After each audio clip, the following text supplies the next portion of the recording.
हरियाणा में राज्यसभा चुनाव में कांग्रेस प्रत्याशी करमबीर बौद्ध की जीत के बाद रोहतक में जिला कांग्रेस कमेटी द्वारा खुशी का माहौल देखने को मिला। कार्यकर्ताओं ने मिठाई बांटकर जीत का जश्न मनाया और इसे लोकतंत्र व संवैधानिक मूल्यों की जीत बताया। रोहतक कांग्रेस शहरी के जिला अध्यक्ष कुलदीप केडी ने कहा कि सत्ता की पूरी ताकत लगा दी गई, हर चाल चली गई, मगर अंत में जीत सच और संघर्ष की हुई। उन्होंने इस जीत को लोकतांत्रिक प्रक्रिया, संवैधानिक मूल्यों और जनप्रतिनिधियों के अटूट विश्वास की सशक्त अभिव्यक्ति बताया। उन्होंने आरोप लगाया कि चुनाव के दौरान भारतीय जनता पार्टी का दलित विरोधी और संविधान विरोधी चरित्र उजागर हुआ है, जिसे प्रदेश की जनता समझ चुकी है। साथ ही धन बल के इस्तेमाल से चुनाव को प्रभावित करने की कोशिश भी की गई। इस दौरान रोहतक के विधायक भारत भूषण बत्रा का जिक्र करते हुए कहा कि परिस्थितियां इस बात का प्रमाण है कि चुनाव को प्रभावित करने के प्रयास हुए, जिसका जवाब जनता समय पर आने पर देगी। कुलदीप केडी ने विश्वास जताया कि करमबीर बौद्ध राज्यसभा में हरियाणा के हित की, सामाजिक न्याय और जन सरोकार के मुद्दों को मजबूती से उठाएंगे। उन्होंने भारतीय राष्ट्रीय कांग्रेस नेतृत्व और हरियाणा के विधायकों को इस जीत की बधाई दी।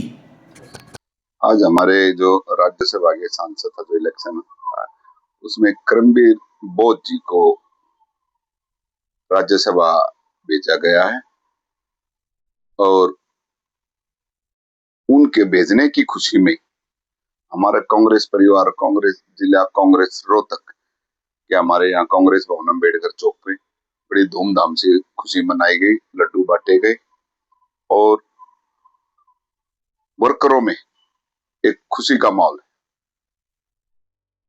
जिस तरह से कल वोटिंग हुई, क्रॉस और गिनती में देरी हुई, क्या लग रहा है कि जिस तरह से क्रॉस वोटिंग भी हुई है और ये तो बीजेपी ने अपना जो खेला खेलना था खेला है, मगर वो इसमें कामयाब नहीं हो पाए और सच्चाई की जीत हुई है। क्या एक्शन ली पार्टी जिस तरह से बयानबाजी आ रही है सीनियर नेताओं के?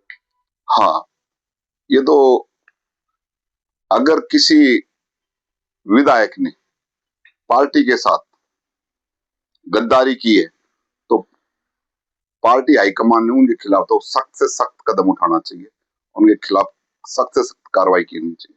तो पहचान हो गई है कुछ नाम की, अगर जैसे संगठन में कोई बातचीत हुई, जिस तरह से कहा जा रहा है कि नाम बताएंगे नेता, बड़े नेता कह रहे हैं आप, यह अब कुछ आपके सामने आएगा। मेरी नॉलेज में अभी किसी का नाम नहीं आया, मगर हाँ ये पक्का है कि भाई जो ये ऐसा किया इन्होंने बड़ा गलत किया है और वो कैसे हुआ ये मुझे तो खैर नॉलेज नहीं, मगर ये इसका खुलासा पक्का होना चाहिए कि अगर किसी हमारे पार्टी के नेता ने ये काम किया है तो ये बहुत ही निंदनीय है और उनके खिलाफ सख्त से सख्त कार्रवाई होनी चाहिए।